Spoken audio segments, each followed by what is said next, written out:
Remember when I was a little kid, I had to get a birthday gift for a friend, and man, I was so indecisive about what I should get. I just didn't know. And so I remember my parents telling me, get them something that you would want. And it's like the light went on. It's like, man, that's easy.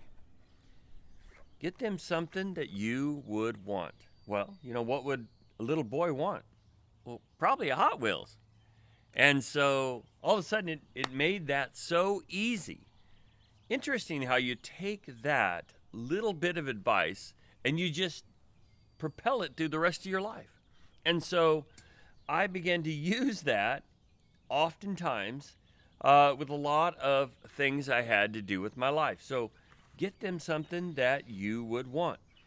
Interesting is that I began to take that, and it wasn't intended to be this way, but I did it anyway.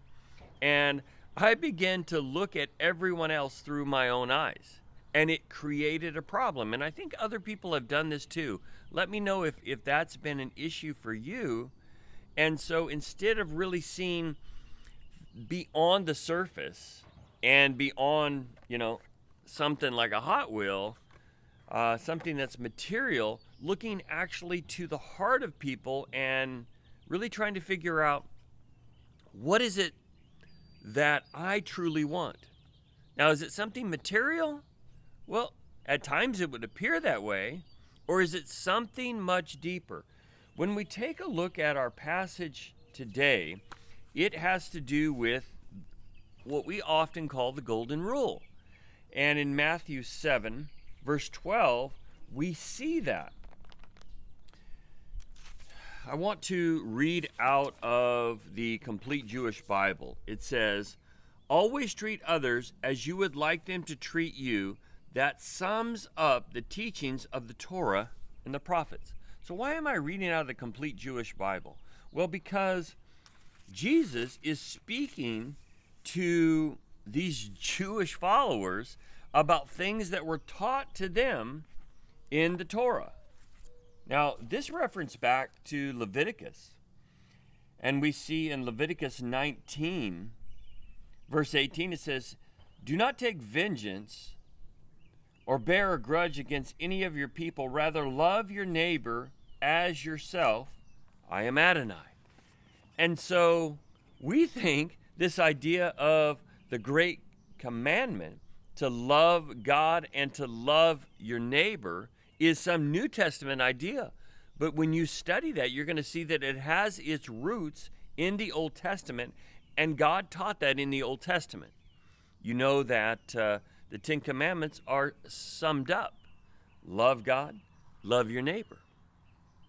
And so what is the greatest gift of all? Well, the greatest gift of all is love.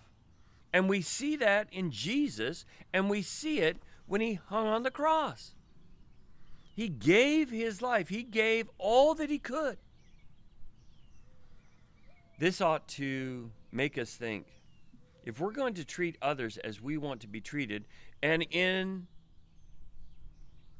our deepest recesses of who we are, we want to be loved, then we ought to love people.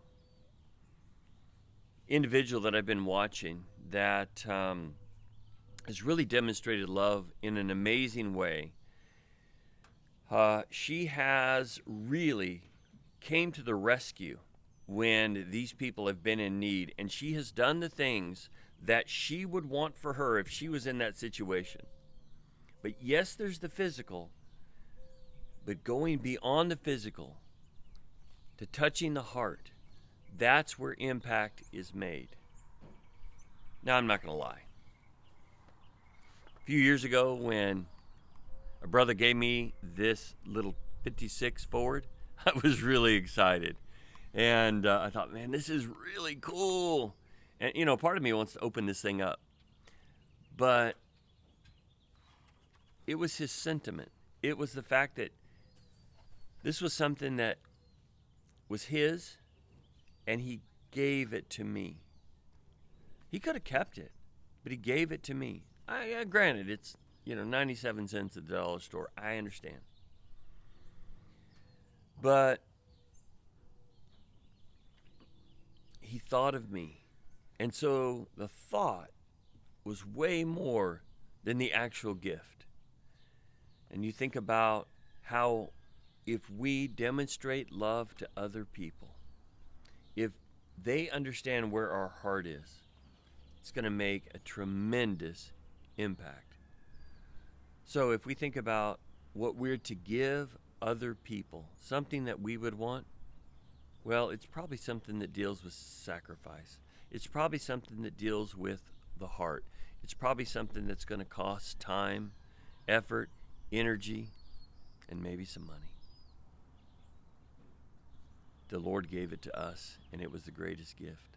So as we think about how we're to enact the golden rule in our lives, let's think about Christ, what he did, and let's think about how he came to meet the deepest need of people, and he's using us as his hands and feet to do that. May God richly bless you.